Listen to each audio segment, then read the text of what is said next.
ನಿಮ್ಮ ಕ್ಷೇತ್ರದವರು ಸಚಿವರಾಗಿದ್ದಾರೆ, ಪಶುಸಂಗೋಪನೆ ಸಚಿವರು. ಹೇಗೆ ನಡೀತಾ ಇದೆ ಕಾರ್ಬಾರು ಅಧಿಕಾರ? ಇವರು ದ್ವೇಷದ ರಾಜಕಾರಣ ಮಾಡೋದ್ರ ಮುಖಾಂತರ ಬಹಳ ತೊಂದರೆ ಕೊಡೋದನ್ನ ಹವ್ಯಾಸನ ಮೊದಲಿಂದನೂ ಇದು ಹವ್ಯಾಸ ಅವ್ರಿಗಿತ್ತು.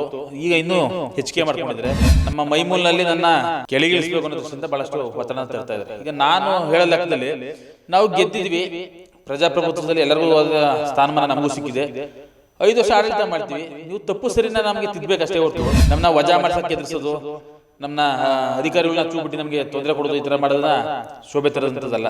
ವಜಾ ಮಾಡ್ತಕ್ಕಂಥ ಅಪರಾಧಗಳನ್ನ ನೀವೇನ್ ಮಾಡಿ? ನನ್ನ ಮೇಲೆ ಒಂದು 65 ಎನ್ಕ್ವೈರಿ ಹಾಕಿದ್ದಾರೆ. ನಾನು ಕೋರ್ಟ್ಗೆ ಹೋಗ್ಬೇಕು, ನನ್ಗಿಂತ ಮುಂಚೆ ಏರೇ ಕೋರ್ಟ್ಗೆ ಹೋಗಿ ಕೇವೇಟ್ ಹಾಕ್ತಾರೆ. ಇದು ಯಾವ ರೀತಿ ಷಡ್ಯಂತ್ರ ನಿಮ್ಗೆ ಇದರಲ್ಲೇ ತಿಳ್ಕೋಬಹುದು. ನಿಮಗೆ ಪ್ರತಿಯೊಂದು ದಾಖಲಾತಿ ಇದೆ. ಒಂದಷ್ಟು ರೌಡಿಸಮ್ ಮಾಡ್ತಾರೆ, ತಂದೆ ಅಧಿಕಾರವನ್ನ ಅವ್ರು ಚಲಾಯಿಸ್ತಾ ಇದ್ದಾರೆ, ಇಲ್ಲಿ ಅಪ್ಪ ಮಕ್ಕಳದೇ ಆಗೋಗ್ಬಿಟ್ಟಿದೆ ಪ್ರಿಯಾಪಟ್ಟಣದಲ್ಲಿ ಅಂತ ಆರೋಪ ಮಾಡ್ತಿದ್ರು.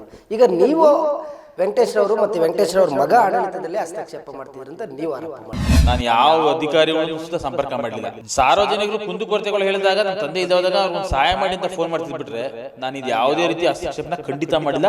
ಇದನ್ನ ಸಾಬೀತುಪಡಿಸಬೇಕಾದ್ರೆ ನಾನು ರಾಜಕಾರಣ ನಿವೃತ್ತಿ ಆಗ್ಬೋದು. ಹಗಲೂರಲ್ಲಿ ಶ್ರಮಿಸಿದಂತವ್ರನ್ನ ಯಾರು ಗಣನೆ ತಗೊಳ್ತೇನೆ. ನೆನ್ನೆ ಬಂದಂತವ್ರ ಮಗನ್ನ ಈ ತಾಲೂಕಿನ ದಿಕ್ಸೂಜಿನೇ ಗೊತ್ತಿಲ್ಲ, ಅವ್ನಿಗೆ ತಾಲೂಕಿನ ಸಮಸ್ಯೆನೇ ಗೊತ್ತಿಲ್ಲ, ಈ ಸಮಾಜದಲ್ಲಿ ಏನ್ ನಡೀತದೆ ಅನ್ನೋದೇ ಗೊತ್ತಿಲ್ಲ. ಅವನ್ನ ತಗೊಂಡ್ ಪ್ರತಿಯೊಂದು ಹುದ್ದಿನ ಕೂರಿಸ್ತಾರೆ. ಅವರು ಯಾವ ಕ್ಷೇತ್ರದಿಂದ ಜಡ್ಪಿಗೆ ಸ್ಪರ್ಧೆ ಮಾಡ್ತಾರೆ ಅಲ್ಲೇ ನೀವು ಸ್ಪರ್ಧೆ ಮಾಡಿ ಉತ್ತರ ಕೊಡ್ತಕ್ಕಂಥ ಕೆಲಸವನ್ನ ಮಾಡ್ತೀರಾ? ಇನ್ ಯಾವುದೇ ತಾಲೂಕ್ ಪಂಚಾಯತಿಯಲ್ಲಿ, ಜಿಲ್ಲಾ ಪಂಚಾಯತಿಯಲ್ಲಿ, ಗ್ರಾಮ ಪಂಚಾಯತಿಯಲ್ಲಿ ಎಲ್ಲ ಕಾರ್ಯಕರ್ತರಿಗೆ ಅವಕಾಶ ಕೊಡ್ತೀವಿ ಹೊರತು ನಾವು ಸ್ಪರ್ಧೆ ಮಾಡೋ ಪ್ರಶ್ನೆ ಇಲ್ಲ. ಅವ್ರ ಮಗ ಇವತ್ತು ನೀವು ನೋಡ್ತಾ ಇದ್ರಿ, ಇವತ್ತು ಪ್ರತಿಯೊಂದಕ್ಕೂ ಮುಗ್ ತೋರಿಸೋದು, ಯಾವಾಗಲೂ ಐಬಿ ಕೂತ್ಕೊಂಡು ಸಭೆ ಮಾಡೋದು, ಪುಂಡ ಪುಕ್ಕಗಳು ಕಟ್ಕೊಂಡು ದಬ್ಬಾಳಿಕೆ ಮಾಡೋದು, ಅಧಿಕಾರಿಗಳಿಗೆ ಆವಾಜ್ ಹಾಕೋದು. ನಾನು ಯಾವತ್ತೂ ಅದನ್ನ ಕೆಲಸನ ಮಾಡಲಿಲ್ಲ. ಮೊನ್ನೆ KDP ಮೀಟಿಂಗ್ ಅಲ್ಲಿ ಎದ್ದು ನಿಂತ್ಕೊಂಡು ಹೇಳ್ತಾರೆ, ಕೆ ಮಾದೇವನ್ ಬಾರಲ್ಲಿ ಎಲ್ಲ ಸರಿಯಾಗಿದ್ದೀನಿ, ಯಾಕೆ ಕೇಸ್ ಮಾಡ್ತಲ್ಲ ನೀನು ಅಂತ ಕೇಳಿ ಅಧಿಕಾರಿಗೆ ಎದುರಿಸ್ತಾರೆ. ಅದೇ ಅಧಿಕಾರಿ ಬಂದು ಇತ್ತೀಚೆಗೆ 2-3 ಕೇಸ್ ಮಾಡಿದ ನನ್ನ ಬಾರ್ ಮೇಲೆ. ಈ ತರ ವೈಯಕ್ತಿಕ ನಾವು ಯಾವತ್ತೂ ಮಾಡಿರಲಿಲ್ಲ.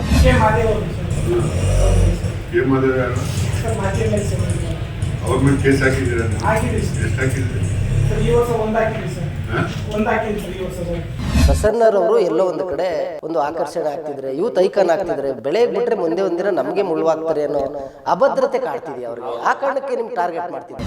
ನಾನು ಬೆಳೆದ್ ಬಿಡ್ತೀನೋ, ಸ್ಪರ್ಧೆ ಮಾಡ್ತೀನಿ ಅನ್ನೋ ಭಯದಿಂದ, ಆ ಅಭದ್ರತೆಯಿಂದನೇ ನನ್ನ ಮುಖ್ಯಕ್ಕೆ ಇವತ್ತು ರಾಜಕೀಯವಾಗಿ ಅವರು ಪಿತೂರಿ ಮಾಡ್ತಿದ್ದಾರೆ. ರಾಜ್ಯದಲ್ಲಿ ಗ್ಯಾರಂಟಿ ಪ್ಲೇ ಕಾರ್ಡ್ ಮುಖಾಂತರ ಅಧಿಕಾರಕ್ಕೆ ಬಂದ ನಂತರ ಕಾಂಗ್ರೆಸ್ ಪಕ್ಷದಲ್ಲಿ ಸಾಕಷ್ಟು ಬೆಳವಣಿಗೆಗಳು ಆಗ್ತಾ ಇದೆ. ಇದರ ನಡುವೆ ಕಾಂಗ್ರೆಸ್ನಿಂದ ಗೆದ್ದಂತಹ ಸಾಕಷ್ಟು ಶಾಸಕರುಗಳು, ಸಚಿವರುಗಳು ತಮ್ಮ ವಿರೋಧಿಗಳಿಗೆ ಸಾಕಷ್ಟು ಕಿರುಕುಳವನ್ನು ಕೊಡ್ತಾ ಇದ್ದಾರೆ, ವೈಯಕ್ತಿಕವಾಗಿ ರಾಜಕಾರಣಗಳನ್ನು ತೆಗೆದುಕೊಳ್ತಿದ್ದಾರೆ ಅನ್ನೋ ಆರೋಪ ಕೇಳಿ ಬರ್ತಾ ಇದೆ. ಇದರ ನಡುವೆ ರಾಜ್ಯದ ಮುಖ್ಯಮಂತ್ರಿಗಳ ತವರು ಜಿಲ್ಲೆ ಮೈಸೂರಿನ ಪಿರಿಯಾಪಟ್ಟಣ ಕ್ಷೇತ್ರ ಕೂಡ ಹೊರತಾಗಿಲ್ಲ. ಸೊ ಈ ಒಂದು ಕ್ಷೇತ್ರದಲ್ಲಿ ಚುನಾವಣೆ ಮುಗಿದ ಬಳಿಕ JDS ಕಾರ್ಯಕರ್ತರನ್ನು, JDSನಿಂದ ಸ್ಪರ್ಧೆ ಮಾಡಿದಂತಹ ಕೆ ಮಾದೇವರನ್ನ, ಅವರ ಪುತ್ರ ಮೈಮೂಲ್ ಅಧ್ಯಕ್ಷರಾದ ಪ್ರಸನ್ನ ಅವರನ್ನ ಟಾರ್ಗೆಟ್ ಮಾಡಲಾಗ್ತಿದೆ. ವಿನಾಕಾರಣ ಪ್ರಕರಣಗಳನ್ನ ದಾಖಲಿಸೋದು, ಒಂದಷ್ಟು ಸೋಷಿಯಲ್ ವಿಚಾರಗಳಲ್ಲಿ ಮತ್ತು ಈ ಕೋಪರೇಟಿವ್ ಸೆಕ್ಟರ್ಗಳಲ್ಲಿ ಹಸ್ತಕ್ಷೇಪ ಮಾಡ್ತಕ್ಕಂಥ ಕೆಲಸಗಳಾಗ್ತಾ ಇದೆ ಅನ್ನೋ ಒಂದು ಆರೋಪ ಕೇಳಿ ಬರ್ತಾ ಇದೆ. ಸೊ ಈ ಬಗ್ಗೆ ಮಾತಾಡಲಿಕ್ಕೆ ಮೈಮೂಲ್ ಅಧ್ಯಕ್ಷರು, ಮಾಜಿ ಶಾಸಕರಾದಂತಹ ಕೆ ಮಾದೇವರವರ ಪುತ್ರ ಪ್ರಸನ್ನ ಅವ್ರನ್ನ ನೋಡ್ತಿದ್ರೆ ನಾನು ಅವ್ರನ್ನ ಮಾತನಾಡಿಸ್ತಾ ಹೋಗ್ತೀನಿ. ಸರ್ ನಮಸ್ಕಾರ, ಹೇಗಿದ್ದೀರಾ ಸರ್? ಚೆನ್ನಾಗಿದ್ದೀನಿ. ಈಗ ಫ್ರೀ ಆಗಿದ್ದೀವಿ, ಹಾಗಾಗಿ ನಡ್ಕೊಂಡು ಹೋಗ್ತಾ ಇದ್ದೀವಿ. ಹೇಗೆ ನಡೀತಾ ಇದೆ ಆಡಳಿತ? ನಿಮ್ಮ ಕ್ಷೇತ್ರದವರು ಸಚಿವರಾಗಿದ್ದಾರೆ, ಪಶುಸಂಗೋಪನೆ ಸಚಿವರು. ಹೇಗೆ ನಡೀತಾ ಇದೆ ಕಾರ್ಬಾರು ಅಧಿಕಾರ? ಈಗ ನೀವೇ ನೋಡ್ದಂಗೆ ತಿಳಿದಂಗೆ ಸಚಿವರಾಗವ್ರೆ, ತುಂಬ ಸಂತೋಷ. ಕ್ಷೇತ್ರ ಒಳಗೆ ಸಚಿವ ಸ್ಥಾನ ಸಿಕ್ಕೋದು ಭಾಳ ಅಪರೂಪ.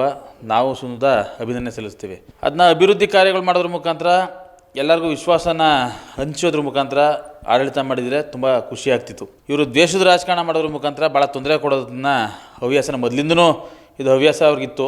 ಈಗ ಇನ್ನೂ ಹೆಚ್ಚಿಗೆ ಮಾಡ್ಕೊಂಡಿದ್ದಾರೆ. ನೀವು ಹೇಳಿದಾಗೆ ಇದು CM ಅವರ ತವರು ಜಿಲ್ಲೆ. ದಯಮಾಡಿ CM ಅವರು ಈ ಕಡೆ ಗಮನ ಹರಿಸ್ಬೇಕು. ಭಾಳಷ್ಟು ತೊಂದರೆ ಆಗ್ತಿದೆ ಸಹಕಾರಿಗಳಿಗೆ. ಜೊತೆಗೆ ತಾಲೂಕು ಆಡಳಿತದಲ್ಲೂ ಸುಧಾ ನಿಷ್ಕ್ರಿಯ ಆಗಿದೆ. ಜನಗಳನ್ನ ಹೆದರಿಸೋದ್ರ ಮುಖಾಂತರ ಪೊಲೀಸವ್ರನ್ನ ಅವ್ರ ಮನೆ ಸೆಕ್ಯೂರಿಟಿ ಅನ್ನೋ ರೀತಿಲಿ ವರ್ತನೆ ಮಾಡ್ತಿದ್ದಾರೆ. ಅವರು ಅವ್ರ ಮಗ ಇಬ್ಬರು ಸೇರಿ ಸುಮ್ಮನೆ ನಿರಪರಾಧಿ ಮೇಲೆಲ್ಲ ಕೇಸ್ ಹಾಕ್ಸೋದು, ಹೆದರಿಸೋದು, ಜಮೀನುಗಳನ್ನ ಪೋಡಿ ಆಗದೇ ಇರೋಂಥ ಜಮೀನು ಮೇಲೆ ರಸ್ತೆ ಮಾಡ್ಸೋಕೆ ಹೋಗೋದು, ತಂತಿ ಬೇಲಿ ಹಾಕ್ಸೋದು, ಈ ಥರ ಭಾಳಷ್ಟು ತೊಂದರೆ ಕೊಡೋದ್ರ ಮುಖಾಂತರ ಭಯದ ವಾತಾವರಣ ಸೃಷ್ಟಿ ಮಾಡಿದ್ದಾರೆ. ನಮ್ಮ ಮೈಮೂಲ್ನಲ್ಲಿ ನನ್ನ ಕೆಳಗಿಳಿಸಬೇಕು ಅನ್ನೋ ದೃಷ್ಟಿಯಿಂದ ಭಾಳಷ್ಟು ಒತ್ತಡ ತರ್ತಾ ಇದ್ದಾರೆ. ಈಗ ನಾನು ಹೇಳೋ ಲೆಕ್ಕದಲ್ಲಿ ನಾವು ಗೆದ್ದಿದ್ವಿ, ಪ್ರಜಾಪ್ರಭುತ್ವದಲ್ಲಿ ಎಲ್ಲರಿಗೂ ಸ್ಥಾನಮಾನ ನಮಗೂ ಸಿಕ್ಕಿದೆ. 5 ವರ್ಷ ಆಡಳಿತ ಮಾಡ್ತೀವಿ, ನೀವು ತಪ್ಪು ಸರಿನ ನಮಗೆ ತಿದ್ದಬೇಕಷ್ಟೇ ಹೊರತು ನಮ್ಮನ್ನ ವಜಾ ಮಾಡ್ಸೋಕ್ಕೆ ಎದುರಿಸೋದು, ನಮ್ಮನ್ನ ಅಧಿಕಾರಿಗಳನ್ನ ಚೂಬಿಟ್ಟು ನಮಗೆ ತೊಂದರೆ ಕೊಡೋದು, ಈ ಥರ ಮಾಡೋದನ್ನ ಶೋಭೆ ತರೋದಂಥದ್ದಲ್ಲ. ವಜಾ ಮಾಡ್ತಕ್ಕಂಥ ಕೆಲಸಗಳು ಅಂತೇಳಿ ವಜಾ ಮಾಡ್ತಕ್ಕಂಥ ಅಪರಾಧಗಳನ್ನ ನೀವೇನು ಮಾಡಿದ್ದೀರಿ? ಈಗ ಕೋಆಪರೇಟಿವಲ್ಲಿ ಸಣ್ಣ ವ್ಯತ್ಯಾಸ ಸಿಕ್ಕರು ಸಾಕು ಅವ್ರೇನು ಬೇಕಾದ್ರೆ ತೀರ್ಮಾನ ತಗೋಬೋದು. ಈಗ ಒಂದು ಸಂಘಕ್ಕೆ ಒಬ್ಬರು AR 4 ತಾಲೂಕಿಗೆ ಸಂಬಂಧಪಟ್ಟಂತೆ ಒಬ್ಬರು AR ಅವರು ಮ್ಯಾಜಿಸ್ಟ್ರೇಟ್ ಇದ್ದಂಗೆ, ಯಾವುದೇ ರೀತಿ ಕೇಸ್ಗಳು ಬಂದರೆ ಅವ್ರು ತೀರ್ಮಾನ ಕೊಡೋಂಥ ಶಕ್ತಿ ಇರೋಂಥವ್ರು ಒಂದು ಸಂಘಕ್ಕೆ ಬೆಳಗಿನ ಜಾವ 5 ಬಂದು ಭೇಟಿ ನೀಡ್ತಾರೆ ಅಂತ ಹೇಳಿದ್ರೆ ಇದೊಂಥರ ಮುಜುಗರಿಗೆ ಒಳಗಾಗ್ತದೆ. ಜೊತೆಗೆ ಗ್ರಾಮದವರೆಲ್ಲ ಏನಕ್ಕೆ ಬಂದಿದ್ದೀರಿ ಅಂತ ಕೇಳಿದಾಗ ನೇರವಾಗಿ ಹೇಳ್ಬೋದಿದೆ, ಅವರು ತನಿಖೆ ಮಾಡೋಕೆ ಬಂದಿದ್ದೀವಿ ನಾವು ಇದನ್ನ ಹೇಳು ಅಂತ ಹೇಳ್ಬೋದಿತ್ತು. ಇಲ್ಲ ಬಿಲ್ಡಿಂಗ್ ನೋಡೋಕೆ ಬಂದಿದ್ದೀವಿ ಅಂತ ಸುಳ್ಳು ಹೇಳಿ ವಾಪಸ್ ತಿರಲಿ, ತಿರುಗಿ ಮತ್ತೆ ಯಾರು ಇಲ್ಲದೆ ಹೋದಾಗ ಬರೋಂಥದ್ದಿಲ್ಲ, ಅದು ಭಾಳ ಒಂಥರ ಅಸಹ್ಯ ಸಂಗತಿ ಇದು. ಜೊತೆಗೆ ನನ್ನ ಮೇಲೆ ಒಂದು 65 ಎನ್ಕ್ವೈರಿ ಹಾಕಿದ್ದಾರೆ. ನಾನು ಕೋರ್ಟ್ಗೆ ಹೋಗಬೇಕು, ನನಗಿಂತ ಮುಂಚೆ ಏರೇ ಕೋರ್ಟ್ಗೆ ಹೋಗಿ ಕೇವೇಟ್ ಹಾಕ್ಸ್ತಾರೆ. ಇದು ಯಾವ ರೀತಿ ಷಡ್ಯಂತ್ರ ಅನ್ನೋದು ನಿಮಗೆ ಇದರಲ್ಲೇ ತಿಳ್ಕೊಬೋದು. ನಿಮಗೆ ಪ್ರತಿಯೊಂದು ದಾಖಲಾತಿ ಅಂತವಿದೆ. ಯಾರು ಕೇವೇಟ್ ಹಾಕಿರೋದು, ನಾನು ಕೋರ್ಟ್ಗೆ ಹೋಗಿರೋದು, ಮತ್ತು ನನ್ನ ವಾಸಸ್ಥಳ ಇರೋದು. ಮತ್ತು ನನಗೆ ಹಿಂದೆ 2021ರಲ್ಲಿ ನನಗೆ ಇದೇ ವೆಂಕಟೇಶಣ್ಣ ಅವರು ನನ್ನ ಮೇಲೆ ತನಿಖೆ ಮಾಡಿಸಿ ಅದು ಸರಿ ಇದೆ ಅಂತ ರಿಪೋರ್ಟ್ ಕೊಟ್ಟಿದ್ದಾರೆ. ಆ ರಿಪೋರ್ಟಲ್ಲೇ ಇದ್ರೂ ಸುಧಾ 2007ನೇ ಇಸ್ವಿಯಿಂದನೂ ಸುಧಾ ಇಲ್ಲಿವರೆಗೆ ತನಿಖೆ ಮಾಡಬೇಕು ಅಂತ ಕೇಳ್ತಾರೆ. ಇವೆಲ್ಲ ಎಷ್ಟು ಅಸಹ್ಯ ಉಳಿಸ್ತದೆ ಅಂದರೆ ರಾಜಕಾರಣದಲ್ಲಿ ಇಷ್ಟೊಂದು ದ್ವೇಷ ಬೇಕಾ? ನಾವು ಹೇಳ್ತಾರೆ ನಾವು ಹಂಗೆ ಮಾಡಿದ್ದು ಹಿಂಗೆ ಮಾಡಿದ್ದು, ನಾವು ಏನೂ ಮಾಡಿಲ್ಲ. ನಾವು ಯಾವ ಜಾತಿ ನೋಡಿಲ್ಲ, ಯಾವ ಪಕ್ಷ ನೋಡಿಲ್ಲ, ಶಾಂತಿಯುತವಾಗಿತ್ತು ತಾಲೂಕು. ಅವರು ಆರೋಪ ಮಾಡ್ತಿದ್ರು ಚುನಾವಣೆ ಸಂದರ್ಭದಲ್ಲಿ ಪ್ರಸನ್ನ ಅವರು ಹಸ್ತಕ್ಷೇಪ ಮಾಡ್ತಾರೆ, ಒಂದಷ್ಟು ರೌಡಿಸಮ್ ಮಾಡ್ತಾರೆ, ತಂದೆ ಅಧಿಕಾರವನ್ನು ಅವ್ರು ಚಲಾಯಿಸ್ತಾ ಇದ್ದಾರೆ, ಇಲ್ಲಿ ಅಪ್ಪ ಮಕ್ಕಳದೇ ಆಗೋಗ್ಬಿಟ್ಟಿದೆ ಪ್ರಿಯಾಪಟ್ಟಣದಲ್ಲಿ ಅಂತ ಆರೋಪ ಮಾಡ್ತಿದ್ರು.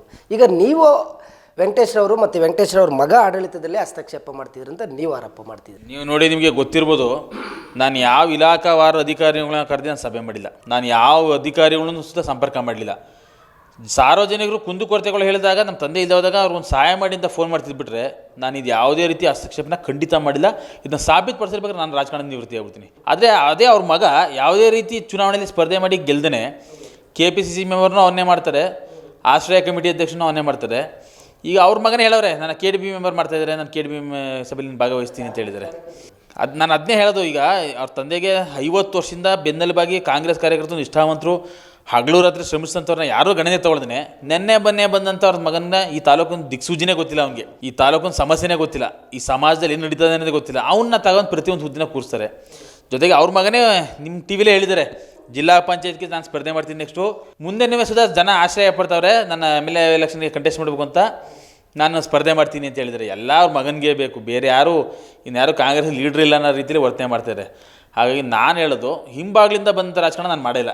ನಾನು ನೇರವಾಗಿ ಸ್ಪರ್ಧೆ ಮಾಡಿ ಎಂಥ ಕಷ್ಟ ಬಂದರೂ ಹೋರಾಟ ಮಾಡಿ ಗೆದ್ದಿದ್ದೀನಿ ಹೊರತು ನಾನು ಹಿಂಬಾಗ್ಲಿಂದ ಹೋಗಿಲ್ಲ. ಒಂದು ಪ್ರಶ್ನೆ ಇಲ್ಲಿ ಕಾಡುತ್ತೆ. ಈಗ ನೀವು ಮಾಜಿ ಶಾಸಕರ ಮಗ, ಅವರು ಹಾಲಿ ಸಚಿವರ ಮಗ, ಅವರು ಯಾವ ಕ್ಷೇತ್ರದಿಂದ ಜಡ್ಪಿಗೆ ಸ್ಪರ್ಧೆ ಮಾಡ್ತಾರೆ ಅಲ್ಲೇ ನೀವು ಸ್ಪರ್ಧೆ ಮಾಡಿ ಉತ್ತರ ಕೊಡ್ತಕ್ಕಂಥ ಕೆಲಸವನ್ನು ಮಾಡ್ತೀರಾ? ಯಾಕಂದರೆ ಮುಂದಿನ ಸಾರ್ವತ್ರಿಕ ವಿಧಾನಸಭಾ ಚುನಾವಣೆಗೆ ನೀವು ಮತ್ತು ಅವರೇ ಅಭ್ಯರ್ಥಿಗಳು ಅಂತೇಳಿ ಈಗಾಗಲೇ ಚರ್ಚೆ ಆಗ್ತಿದೆ. ಈ ಒಂದು ಮಿನಿ ಸಮರದಲ್ಲಿ ಶಕ್ತಿ ಪ್ರದರ್ಶನ ಆಗುತ್ತಾ ಅಂತ ನೋಡಿ. ನನಗೆ ನಮ್ಮ ತಂದೆ ಶಾಸಕರಾಗ ಆದಾಗಲೂ ನಾನು ಮೈಮೂಲಿನಲ್ಲಿ ಸ್ಪರ್ಧೆ ಮಾಡಿದ್ದೆ.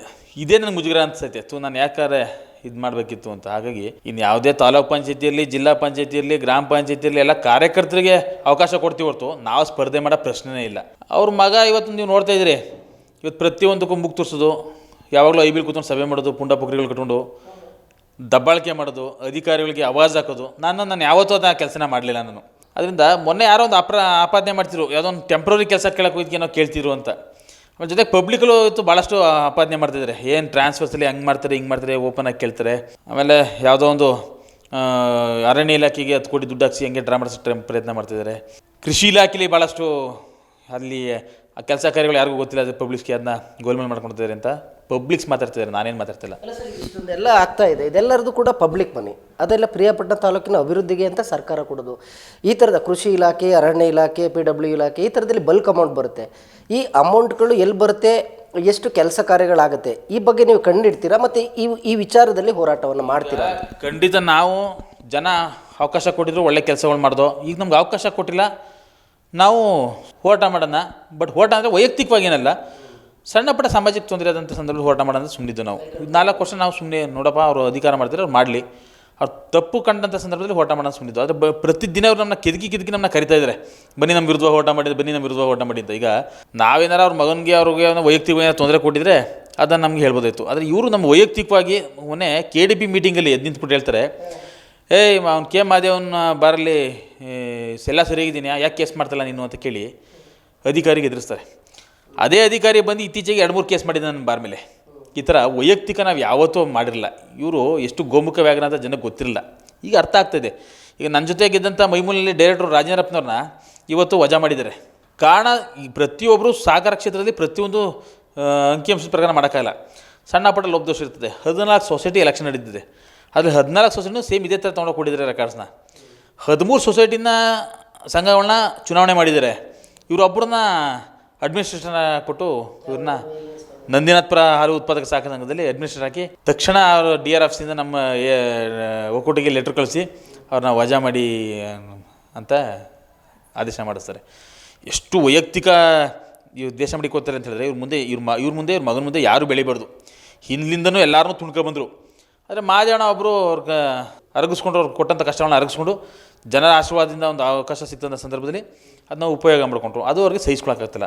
ನಮ್ಮ ತಂದೆಕ್ಕಿಂತ ನನ್ನ ಮೇಲೆ ಭಾಳ ದ್ವೇಷ ಮಾಡ್ತಾರೆ, ಬಾಯಿ ಬಂದಂಗೆ ಬೈತಾರೆ. ಜನ ಹೇಳ್ತಾರೆ ನನ್ನ ಮುಂದೆ ಏನು ಮಾತಾಡಿಲ್ಲ, ಹಿಂದೆ ಸಿಕ್ಕಾಬಿಟ್ಟೆ ನಿನ್ನ ಬಗ್ಗೆ ಬೈತಾರೆ, ನಿನ್ನ ಬಗ್ಗೆನೇ ಅವ್ರಿಗೆ ದ್ವೇಷ ಜಾಸ್ತಿ ಅಂತ. ನಾನು ಯಾವತ್ತೂ ಹತ್ರ ನಡ್ಕೊಂಡಿಲ್ಲ. ಏನಕ್ಕಂದರೆ ಕಳೆದ ಚುನಾವಣೆಯಲ್ಲಿ ನೀವು ಮಾಡಿದಂಥ ಸ್ಟ್ರಾಟಜಿ ಮತ್ತು ನೀವು ಓಡಾಡಿದಂಥ ರೀತಿ ಭವಿಷ್ಯದಲ್ಲಿ ಕೆ ಮಹಾದೇವರ ಪುತ್ರ ಪ್ರಸನ್ನರವರು ಎಲ್ಲೋ ಒಂದು ಕಡೆ ಯುವಕರ ಒಂದು ಆಕರ್ಷಣೆ ಆಗ್ತಿದ್ರೆ, ಯೂತ್ ಐಕಾನ್ ಆಗ್ತಿದ್ರೆ, ಬೆಳೆಗೆ ಬಿಟ್ಟರೆ ಮುಂದೆ ಒಂದಿನ ನಮಗೆ ಮುಳ್ವಾಗ್ತಾರೆ ಅನ್ನೋ ಅಭದ್ರತೆ ಕಾಡ್ತಿದೆಯಾ ಅವ್ರಿಗೆ? ಆ ಕಾರಣಕ್ಕೆ ನಿಮ್ಮ ಟಾರ್ಗೆಟ್ ಮಾಡ್ತಿದ್ದಾರೆ ಅಂತ. ಖಂಡಿತ ಅವ್ರ ಮಗನ ಮುಂದೆ ಎಲ್ಲಿ ನಾನು ಬೆಳೆದು ಬಿಡ್ತೀನೋ, ಸ್ಪರ್ಧೆ ಮಾಡ್ತೀನೋ ಅನ್ನೋ ಭಯದಿಂದ, ಆ ಅಭದ್ರತೆಯಿಂದನೇ ನನ್ನ ಮುಗಿಸೋಕ್ಕೆ ಇವತ್ತು ರಾಜಕೀಯವಾಗಿ ಅವರು ಪಿತೂರಿ ಮಾಡ್ತಾಯಿದ್ದಾರೆ. ಆದರೆ ಭಗವಂತ ಅದಕ್ಕೆ ಮಣ್ಣು ನೀಡಬೇಕು, ಜನ ಆಶೀರ್ವಾದ ಮಾಡಬೇಕು. ಯಾರು ನಾವು ಮಾಡೋಕ್ಕಾಗಲ್ಲ, ಅವರು ಮಾಡೋಕ್ಕಾಗಲ್ಲ. ಆದರೆ ಇಷ್ಟೊಂದು ವೈಯಕ್ತಿಕ ದ್ವೇಷನ ಇವ್ರು ಹಿಂಸಾಸ್ತಾರೆ ನಮ್ಗೆ ಗೊತ್ತಿಲ್ಲ. ನಾವು ಇನ್ನು ಮುಂದೆ ಪಾಠ ಕಲ್ತ್ಕೊಂಡಂಗಾಯ್ತು. ನಮಗೂ ಗೊತ್ತಾಗ್ತದೆ. ಎಲ್ಲರ ಮಕ್ಕಳೂ ತುಣಿದು ಸಮಾಧಿ ಮಾಡಿ ನಾನು ಮೆರಿತೀನಿ ಅಂತ ಭಾವನೆ ತಿಳ್ಕೊಂಡವ್ರೆ. ಅವ್ರಿಗೂ ಒಬ್ಬ ಮಗವನ್ನ ಮರ್ತುಬಿಟ್ಟವ್ರು ಅವರು. ಈಗ GD ದೇವೇಗೌಡರು ಮಗನಿಗೆ ಹರೀಶ್ ಗೌಡರು ಹಿಂದೆ 5 ವರ್ಷ ಬ್ಯಾಂಕ್ನಲ್ಲಿ ಭಾಳಷ್ಟು ಸುಧಾರಣೆ ತಂದು ಮುಳುಗೋಯ್ತಿದ್ದಂಥ ಬ್ಯಾಂಕ್ನ ಉತ್ತಮವಾದಂಥ ಸ್ಥಿತಿಗೆ ತಂದರು. ಆದರೆ ಈಗ ಒಂದೇ ಒಂದು ಸಣ್ಣ ಕಾರಣ, 190 ಡೇಸ್ ಮುಂಚೆ ನೋಟಿಸ್ ಕೊಟ್ಟಿಲ್ಲ ನಾವು ಒಂದೇ ಒಂದು ಕಾರಣ ಮಾಡಿಕೊಂಡು ಅವ್ರಿಗೆ ಇವತ್ತು ಭಾಳಷ್ಟು ತೊಂದರೆಗಳನ್ನ ಇವತ್ತು ಕೊಡ್ತಾಯಿದ್ದಾರೆ.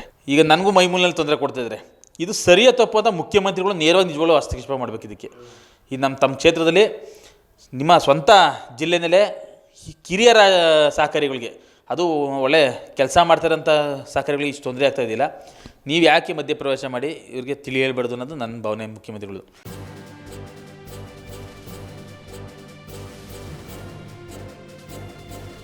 ಇದು ಮಾನವೀಯ ಸಂದೇಶದ ಜನವಾಹಿನಿ.